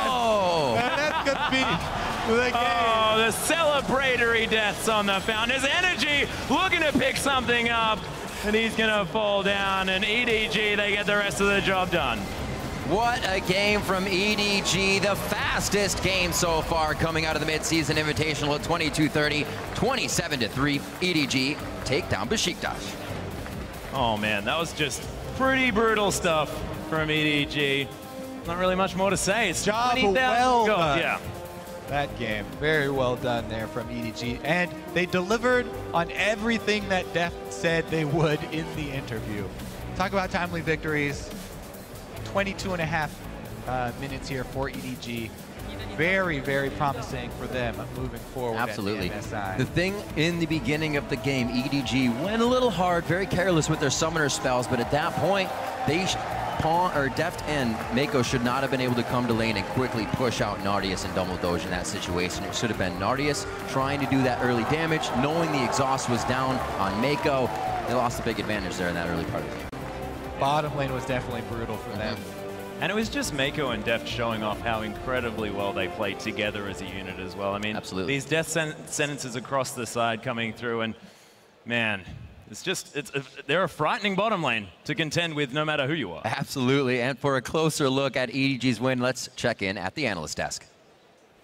Thank you, gentlemen. With that win, Edward Gaming have clinched a spot in tomorrow's semifinals where they'll join SKT and AHQ, as well as one more team to be decided later today. So there's still an opportunity for any of these teams at the bottom here to get up into that fourth slot. We'll figure that out a bit later. But breaking down this victory here for EDG, very methodical, and as they mentioned, you know, with Deft's interview, they're starting to execute on everything they said they would coming into this tournament. Yeah, it wasn't a trap game at all. They came at it full force. They didn't pull any punches, and the fact that they brought out Jinx showed that they weren't even going to use this game to try something new. They're like, no, we want to crush them as fast as possible. We want this game to be over with and move on to the next one. So that was a big display of power from EDG. Yeah, honestly, I think this is something which you should hold account for EDG, that they didn't slack off. They really wanted to win the game from the start, and I think, yeah, good coaching. Nobody actually fell behind, did anything random. Pawn here and there got maybe a little bit caught out, but overall the team just went full steam from the beginning. Good coach. I actually couldn't believe the Jinx pick coming through as well. That's a pick that we expected to see when we saw the Tristana, and you saw exactly how strong it is, because Thresh Jinx is so good in a 2v2, but also a 2v1 lane. You saw the flay onto the chompers. That is so much CC that can come through, and they're pretty good at the lane. By the way, I have to say, I love the triple blasting wand there by Energy in the mid lane. Just all the AP. That's thrift shopping right there, taking a lesson from EDG in thrift shopping. But again, this just points to what we were talking about earlier with their attitude about the game. These guys are going at it. They're not admitting defeat. They're going to take all of the fights they can. We saw them trying things, looking for, you know, brushes to camp, even in those giant deficits. Yeah, and that's really interesting, because we saw in the international wildcard, they were happy to take Rumble into Gnar, and they were pretty much punished for that matchup in the end of this game. So I think that their top laner, especially Thaldron, would have learnt a lot going up against Koro in that lane. I think they've taken a heck of a lot away from this tournament in general, and it's not every day you get to play against those players. I think that's their mentality too coming into this. So like shout out to Besiktas and the way that they play the game, because even in international wildcard, they would have huge deficits, 6, 7K gold, and they'd keep playing to win the game. They never got into the defeatist mindset where they're like, this game's already over, let's just play for the next one. They're always getting as much as they can out of the games. Yeah, I think also just to touch on my point before, the only time I actually saw EDG a little bit overextended was the 4 vs 1. You can't 4 vs 1 Dumbledore. He invented the 4 vs 1. I love it. All right, well, I do want to look at EDG a little bit more, as they did drop that game to SKT, but they are looking a little bit more in form here, maybe dealing with some of that jet lag. And as they move to, well, we'll talk about this in just a moment. I'm going to interrupt myself because we have our interview ready. We're going to toss it over to Shox for a word with our winners. Thank you so much, Dash. I'm joined here by Koro after that victory that locks EDG in the playoffs as well. First off, congratulations. Now, Koro, you've had a good tournament so far. A lot of eyes were on the mid lanes, but it seems that it's the top lanes that have really taken charge. What do you think has been the most important for a team strength? 很恭喜你们今天的比赛。进来 MSI 很多人都觉得是中路很重要，不过现在看很多上路其实上表现其实上很好。你觉得是哪个更重要？我觉得中上都很重要，但是中路是节奏点，因为你中路有优势，你能推线，可以帮助上下取得优势，也可以帮助打野取得优势，所以我觉得中路在前面的。 就是节奏能力上更强。I think both mid and top lane are very important, but personally, I think mid lane plays an important role in controlling the pace of the game, because if you're winning, you're able to help snowball top and bottom lane. So I think in the early game, at least, mid lane is very important. All right, in the early game, mid game, most important than the rest of the game, top taking over as well. As said, you've had a good tournament so far. Yesterday, though, versus SKT, you couldn't really prove your worth because of the way that game went versus Marin. You guys are locked in the playoffs. If you meet him again, what do you want to prove in that matchup? 你们昨天和 SKT 的比赛，你打的也不是特别出色。如果你们在 playoffs 能和SKT 再见面，你和 Marin 在比赛，你想证明什么？ 如果我们再遇到 SKT， 我会证明我比 Marin 强。If we meet SKT in the playoffs, I will show that I am better than Marin. All right. Well, maybe we get to see that. And the final question: you've locked in your spot now in the playoffs, as is SKT and AHQ. Are you surprised at all at the way this tournament has went, and teams of the regions that have shown up and done well? 你们已经进入 playoffs 了，和 SKT 还有 AHQ，就是你看这个比赛 AHQ 能进入，北美的还有欧洲的不能进入，可能不会进入，你有什么看法？我觉得只是说 AHQ 现在的状态比较好，并不能说就是说欧美那边的队伍没有我们就是中国队伍强，就是说，最近 AHQ 的选手状态比欧洲那边队伍的状态好。I think it's the recent performance of AHQ has been really strong. Their players are performing really well. Not necessarily that the European American teams are weaker than the Chinese or the LMS teams. It's just that currently, it so happens AHQ players are performing really well. Well, that's a nice way to look at it. Thank you very much. Congratulations. Good luck in the playoffs. As for us, back over to you, Dash. Thank you, Shox. Dash, you got rudely interrupted before. Please continue. Thank you very much. I appreciate that. I do actually want to talk about EDG and SKT because they might come up against each other here in the semifinals or the finals of the tournament. And we heard it there, some big words about who will come out on top next time. Do we believe that EDG, the way they've performed today, are back in form and can give SKT a run for their money? Yeah, like any good one-sided analyst, I have completely thrown out the performance against SKT yesterday. No, in all seriousness, I think they do have a shot, but I think SKT are looking very dominant. Yeah, they definitely have a shot, but the fact that Koro was talking about being better than Marin, I think that's going to be a fantastic matchup to watch because that's going to be a head-to-head clash, and Marin has been having a fantastic tournament so far. Of course, that's a match that may come. We have more matches at hand here. I want to look forward to our next match, SKT versus Fnatic here, because Fnatic needs to win this game. They're in that group of teams down there that are vying for that final spot. What are they going to do to get a victory here? Yeah, I hope that Fnatic is pulling out a really aggressive play style, maybe going for tower dives in the early game, maybe lane swap and go for this 4v1, 3v1 dive. And I think that SKT might, with the over-aggressiveness in the early game, gets a little bit shaken up. But I expect SKT to actually be really, really strong and just show their dominance. Yeah, I expect this to be a game where... is it EasyHoon or Faker playing? Because it's Faker. It is Faker. So Faker. I actually thought this would be a EasyHoon game, because this is one of those games where you can put the brick wall up in the mid lane, and I think just focus on top lane and try and shut Hooney down. I feel like SKT is being really nice to EU and NA. They're like, you guys get to play against Faker. Don't know if you'll get to do it later on in the tournament, but here you go. You get this opportunity to play against the God of Death. Well. I think that Fnatic at least can make a run for the money. Well, we'll find out soon enough. We do have to take 5 or 3.5 to be more precise, but don't touch that dial, because when we come back, it's a clash between former world champions as SKT Telecom T1 takes on Fnatic. We will directly go to playoffs. Yeah. Really? Yes. 100%? Yes. 100%. This is happening. Narde, believe. Def gets excited as he takes down the Janna. Destiny coming in. Nadius has to be careful. That play at max range was beautiful. Yeah, Dumbledore's going to fall down. Double kill for Def. His energy's going to get exhausted. Koro, he's burning down. Is he going to die? Flash is out. There's the summoner spell used to get him into position. Here comes the Destiny. Oh, the and Gnar. the blowback as well from that Gnar. Able to get the exhaust off, but Def being the hero flashes over the Arctic Assault. Triple kill. Theocles comes back alive. EDG, they get the rest of the job done.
Keep moving on.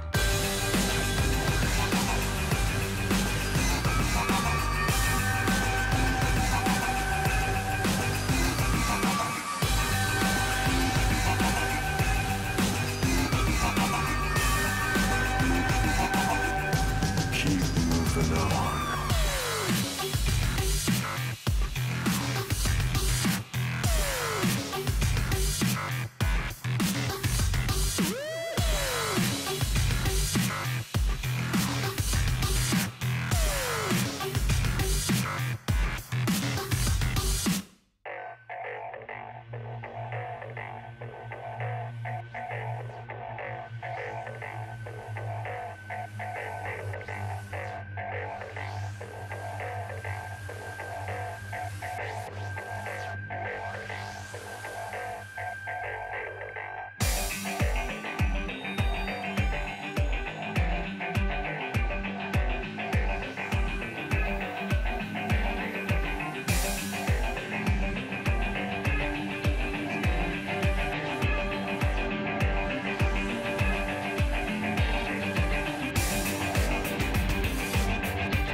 And they say I have a grim sense of humor.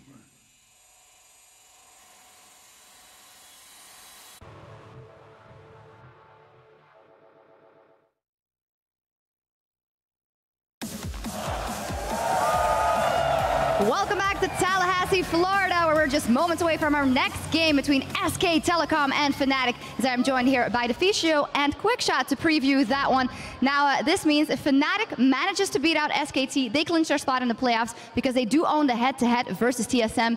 At least it is something, but for Fnatic in general, it just hasn't been looking that well, and SKT has been looking unstoppable. Yeah, and I think that's why this game here for Fnatic, they don't really have to think too much about what's going to happen. Nobody expects them to win the game. It's all about Besiktas later on, because if they win that match, they're in the top 4 anyway, with Team Soulmate losing earlier today. So honestly, if you are Fnatic, take it easy here. Try your best, obviously. In theory in the top 4. Sure. However, the last time Europe needed to beat a wildcard team to make playoffs, the wildcard team stepped up to North America's aid, kaboom happened, and Alliance was taken down. Anyway. Yes. So, yes, in theory I agree. That's why you focus on the next game. There should be no pressure. There should be no pressure on Fnatic's shoulders because it should all be about the next game.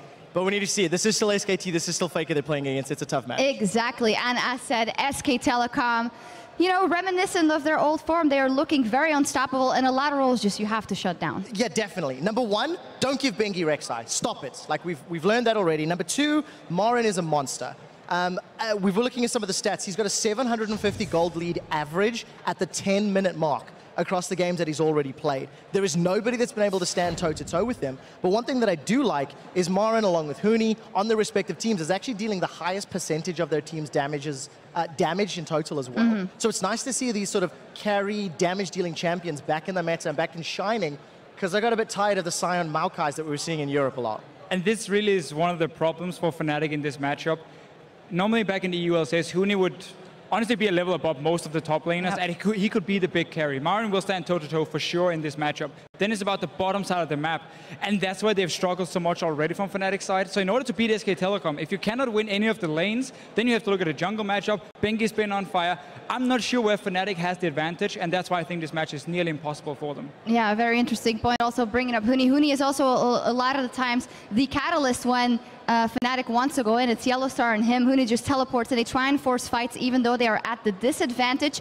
And I feel like if you make one of those mistakes versus SKT, it is over before it's begun. I completely agree. And when we were doing a lot of our prep leading up to this tournament, we were talking about how Huni helps the duo lane win. And Huni prioritizes a lot of his teleports onto that lane because Rain overspends his time in the top lane. So it's this nice, in theory, snowball effect. I do think there is a small saving grace. Please take this with a pinch of salt. I think Bang and Wolf, while they are incredible and are still, in theory, stronger than Steelback and Yellowstar, I don't think they are quite as badly outclassed as Deft and Maiko. We just saw them performing there. And if Fnatic can be smart and try find a lane swap, maybe they can avoid some of that and try get control of the tempo, because head-to-head, they've been outclassed in so many of the games. I think lane swap is the one, because I think Bang and Wolf together has probably been the strongest duo lane we're going to see as well. Also, the champion pool they do have makes it nearly impossible for Steelback to play anything. If Sivir's banned away, that's been his main pick back in Europe as well, like where he had the, let's say, the most impact on the game.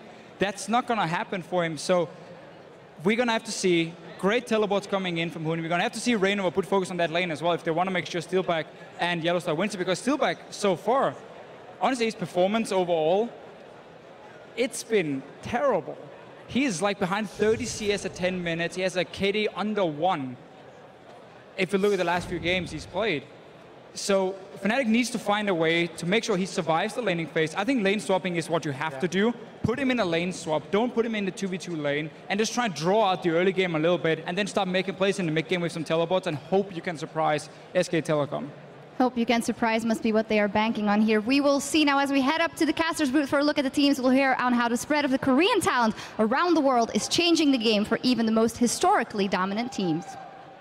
저 같은 경우에는 지금까지 해외 대회에 나가가지고 진 적이 거의 없고, 또 그리고 연습 게임에서도 거의 진 적이 없었는데 이번 경우에는 좀 해외 다른 한국 선수들도 많이 나갔고, 또 다른 해외 팀의 수준이 많이 올라왔다 보니까 좀 예전처럼 그렇게 쉽게 이기긴 힘들 것 같고. Hey guys, welcome back to the caster desk. I'm Doa, that's Monte Cristo, and that is Jat as well. And we are about to move into SKT versus Fnatic. Let's take a look at the lineups for both teams. It's going to be a pretty crazy game, but I've got a feeling going to be a little bit of a tough one for Fnatic. There, of course, is SK Telecom, T1, Marin in the top line, Bengi in the jungle, Faker in mid lane, Bang and Wolf in the bot lane, and of course, Coach Koma. Yeah, I like how Faker said it wasn't going to be easy, but he said nothing about not winning. The other side is going to be Fnatic in this game. They are the red side, of course. We got Huni in the top lane, who had a great game one against TSM, but has since looked a little bit lackluster. Rain over in the jungle, Febiven in mid, Steel back on AD carry, needs to step it up. Yellow Star on support, of course. Yeah, I mean, the thing is talk about struggling. Steelback has had probably one of the worst events I think we've ever seen him have, and now he has to play against Bang and Wolf. Monty, is there any chance, like, what do you do? Do you have to lane swap? Do you just get away from the 2v2? I don't really know what Fnatic can do here. I think that lane swapping against Marin and the expertise in lane swaps of SKT is a fast way to get Marin ahead, and Marin has been such a major carry threat this tournament that it may prove difficult, but I am looking forward to seeing the Huni-Marin matchup is really interesting to me because of how much percentage damage they're dealing. And this is really new for SKT because traditionally, over the course of this season, it's been mid lane that's been dealing the damage. Yeah, that's the thing that I hope we see this game is a good Marin versus Huni matchup. I think that's what a few of the bans should be targeted towards if you're SKT. We had some predictions for what we thought were going to be in pick ban phase, but it's actually Urgot that's going to be the first ban here. That's right, guys. SKT. It's time to move into picks and bans for SK Telecom versus Fnatic. First ban is Urgot. We'll see what Fnatic chooses to take off the table as their first ban as well. What do you think the priorities are here, guys? Well, here's the thing. Faker is an undefeated champion for SKT. Sorry, LeBlanc is an undefeated champion for Faker. Yeah. Faker's also an undefeated champion in international events. Yeah. But LeBlanc is almost always a given ban at some point, and there it is. And the Urgot ban confuses me a little bit because we have seen, even though Fnatic has been prioritizing it as a first pick on blue side, Steelback's just been dove on that champion because of his weakness early on and Urgot's weakness with the tier pre-6. Thing is, we were thinking about the pick and ban phase, and the only way Fnatic would come out ahead here is if they try and trade power picks back with SK Telecom. One of those power picks that we were going to force, that Fnatic was going to force SKT to pick, would be the Urgot. So at this point, it's just SK Telecom trying to keep their options open with their banning phase and trying to get rid of the things they'd be afraid of actually either being forced to first pick or give up on the other side. See, to me it looks like SKT is setting up for a possible first pick Rek'Sai right here with the Urgot LeBlanc already gone. Possibly Rumble as well, depending on what Fnatic bans here in the last place. It will be Rek'Sai, so probably going to be Rumble first pick. Finally, 6 games in a row, we saw Bengi on Rek'Sai going all the way back. But the Lulu is available. That has been a huge pickup. Are we going to maybe see SKT run that dreaded Juggermaw? Well, they probably won't run the Juggermaw. They've been liking the Sivir more. So I think if you play around SKT, because when they don't go for this ultra tank, they default to Faker playing Lulu in the mid lane, and they play a mid-game pick composition with Sivir and Lulu speed to catch people unawares. They'll probably play Maokai with this, I would assume. And Maokai for Marin is like one of the scariest champs in League of Legends right now. I believe he was like 13-1 coming into this tournament. Hasn't gotten to play it yet. Yeah, and the picks could just line up for SKT down the board. Fnatic should kind of see this coming in a sense, and SK Telecom knows who they're playing against. They know that Fnatic needs to snowball the mid-game early. They're potentially even preventing SK Telecom from getting this, and Steelback, Sivir is by far his best champion to play in games like this. He's not going to crush you with mechanics in laning phase. Sivir's a champion who can shove up lanes, be effective in team fights just with the move speed from the ultimate, and have success that way. Those are 2 very smart picks there by Fnatic. So probably with this composition, with the Sivir takeaway, when this happened before in the match versus CJ, what SKT did was they played Lucian, and they may play Nunu here just to buff up Lucian in the late game. But this composition is going to be all about Faker pushing in early on this Lulu in the mid lane and playing a very harass-centric style, playing for picks around the dragon, and then trying to get Bang to, as much as he can, hard carry if they go to the late game. Yeah, makes a lot of sense. We'll see what they pick up. Still thinking about it. Spending a lot of time on this, actually. Obviously, Bengi would do just fine on that Nunu. Time is ticking down, though. There's a Lucian. And what's the second pick going to be? Gnar. Okay, well, Marin certainly has been performing. Oh, switching over to Rumble. Okay. That's actually pretty important right there. If we look at when people target ban Huni in most games, it's Rumble Hecarim that they get rid of him. We didn't see a Rumble ban here. So taking that away and then forcing Huni onto something else is actually pretty solid there from SKT. Fnatic will need to make sure they're keeping their Dragon fight strong and their mid-game powerful with these picks. Vladimir is what he normally goes to in the top lane, but it might not have time to ramp up because SKT will control the bottom side, and who needs to have an impact on that part of the map long before he'd be ready to. Yeah, I mean, you're really looking at level 12, 11 before Vladimir really starts getting rolling, when he starts getting in some points in his E in those team fights. So I think that would be a pretty problematic pick right here. Well, against a team like SK Telecom, you're just not going to survive long enough to get that. Maybe the Cassiopeia pick, though. It is a flex pick now that we know for Fnatic. Yeah, Huni did play that once before in the top lane yesterday. However, Fabiven's Cassiopeia was quite poor when we saw him try and play it earlier in this tournament. So I suppose it makes it a little bit more obvious, but hey, could still go mid. I think there's a decent chance it goes either way. If it's a top lane Cassiopeia for Fnatic, it is extremely risky depending on the jungle pick from SKT, because top lane Cassiopeia is very vulnerable to jungle pressure, which is not something Fnatic faced against TSM. So I actually do really like having Cassiopeia as the 4th pick there with the intention of flexing it for their last choice. It gives them a high amount of damage. SKT, let's see how they finish this one up. They have to pick their jungler here. We saw that pretty incredible game from Wolf on Alistar yesterday, of course, against TSM, and it looks like it will probably be that Nunu for Bengi. Not too surprising for SK Telecom, but again, a really scary composition. Well, it's another one of these things from SK Telecom where the impact from Faker is mainly just about the vision control and the dragon control. SKT will try and take control of the dragon side river, the scuttle crab, everything around that spot, and their damage isn't overwhelming. But what they'll do here, and we have seen a lot of ganks from Bengi in the past, and obviously the threat of Huni getting really big on a less gank-oriented jungler like Nunu is pretty severe. But in this case, they have bullies in the bottom and in the mid lane. If that Cassiopeia is going there, we'll see what the last pick is. But if they can just shove it up, Nunu will just solo dragon by himself, and there won't be the fights, but they're still going to try and wrap up that objective pretty early. So that final pick for Fnatic. And it's going to tell us a lot, too. It's going to tell us where that Cassiopeia is going to be. It's going to tell us maybe what the plan of Fnatic is going to shape up to be. Fnatic already has a lot of crowd control and initiation right there from the Sejuani as well as the Nautilus. So they're free to do a lot of things here. Maybe the Gnar. Yep, it will be. Okay, so Gnar going to be going to the top lane for Fnatic. Unless it's a mid Gnar. Maybe they'll send Caspi up there anyway. No, probably not. There we go. It's Europe. So, you never know where Gnar is going. That's true. Yeah. That's a good point, actually. Could be the jungle. We've seen that before from Kikas. All right, so Sejuani, why not?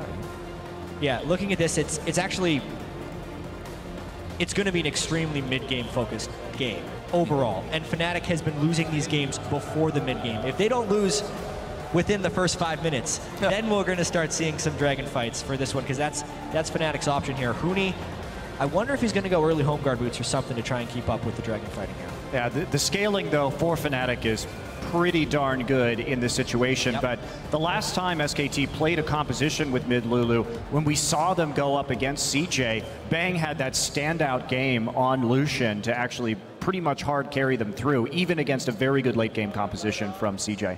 That's right. So as we get ready, guys, our fans getting psyched. SK Telecom versus Fnatic, of course. And again, SKT, nobody can take dragons against these guys. Will Fnatic get the first one? The coach is shaking hands, and we are about to move on to Summoner's Rift. Remember to tweet at LOL Esports, guys, with the hashtags SKTWin or FNCWin to let us know who you think is going to come out on top in this game. In the meantime, though, it is time, guys. Our fourth game of the day, SK Telecom versus Fnatic. It's time to get in the game. Yeah, and we've seen some pretty overwhelming victories by SKT thus far in the group stage. 3-0 right now, but they actually do need to continue winning if they want to lock down that #1 seed. They have to go 5-0 pretty much with the way AHQ has been performing. Yeah. And Fnatic has looked pretty atrocious since that TSM game, so this is something that they would like for some confidence to at least not get crushed. Well, here we go. Welcome to Summoner's Rift. Fnatic, it's been a rough tournament for them so far, but a win over SK Telecom, you know, would do them quite well, and would be a huge moral victory for the whole EU scene. SK Telecom, though, coming into today perfect after the 3-0 yesterday, and we'll see if they show any signs of slowing down. I'm kind of doubting it, but who knows? Well, not only perfect in terms of game score, but perfect in terms of Dragons, perfect in terms of Baron. Doesn't really get too much more perfect than that, does it? No, not over the course of several games. Yeah. Well, word's going down for both sides here. Looks like a little bit of an advantage for a Fnatic wanting to get these really deep wards in. Yeah, Fnatic is trying to get the brute force lane swap wards, which honestly, in my opinion, is an older strategy. They blind invade, they didn't ward their backside, they were spotted coming in, so this gives SKT all of the flexibility. Luckily, Fnatic did leave one retreat ward in the mid lane, so that has actually tipped them off at least a little bit to where SKT could be going. Yeah, Marin still seeing the top side as well. So will we see that lane swap coming in? Or steal back in those 2v2s along with Yellowstar.